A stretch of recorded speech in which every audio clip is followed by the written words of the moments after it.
Peggy 18.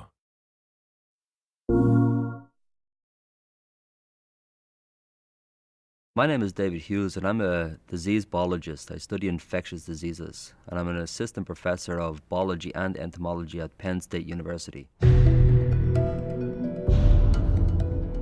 So the premise of the game is that we have a disease jumping from one organism to another. If we take a step back and look at all the diseases that we humans have, we find that 60% of those diseases have indeed jumped from animals. We're constantly moving across this border between the human world and the animal world. And as we do so, we invite parasites to jump that border.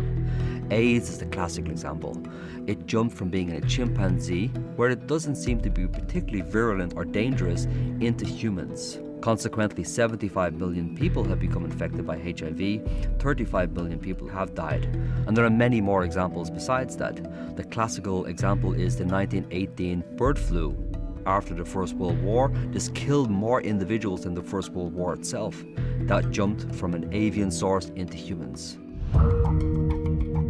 Cordyceps fungi are a group of organisms who live exclusively in insect bodies. They're parasites. The most interesting interaction is when they're infecting ants. The fungus induces a suite of chemical changes inside the body of the ant, and this causes the individual to leave the nest.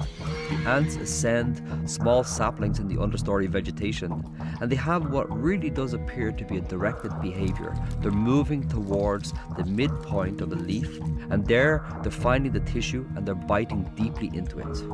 Once the ant is dead, it grows a long stalk from the back of the head, and this is the stalk which will produce spores. And by dying above the ant colony, what is essentially happening is that the fungus has invented a sniper's alley of infection, where spores are being hurled down on top of them, and this is how the infection reoccurs in the society. So the essential question is, could this cordyceps fungi be a problem for humans? We're constantly surrounded by fungal spores. There are billions of spores which we inhale every single day. And our immune system has evolved to deal with those, or otherwise we would have a very, very short life indeed. But there can be circumstances where fungal diseases do get into our bodies and infect us.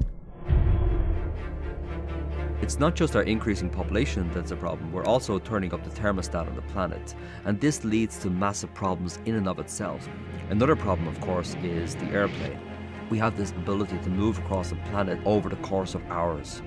We see this in a classical example, which was this SARS outbreak 10 years ago, where we had a disease traveling from Hong Kong to Canada and then throughout the world on a very, very short timescale.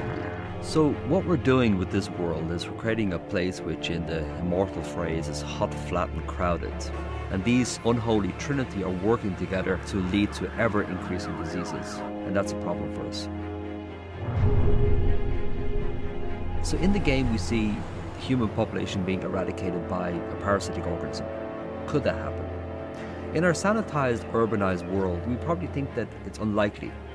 But if we look at the world through a historical lens, we don't have to go far until we see these massive population crashes. In certain parts of Europe during the bubonic plague, which started around about 1348 and then lasted for about 600 years, we see massive population crashes, as many as half of the people dying. So it really doesn't take much imagination to think a really heavily populated city such as Mexico or New York City of some infectious organism getting in there. And if it doesn't reduce our population considerably, it will at least create massive panic.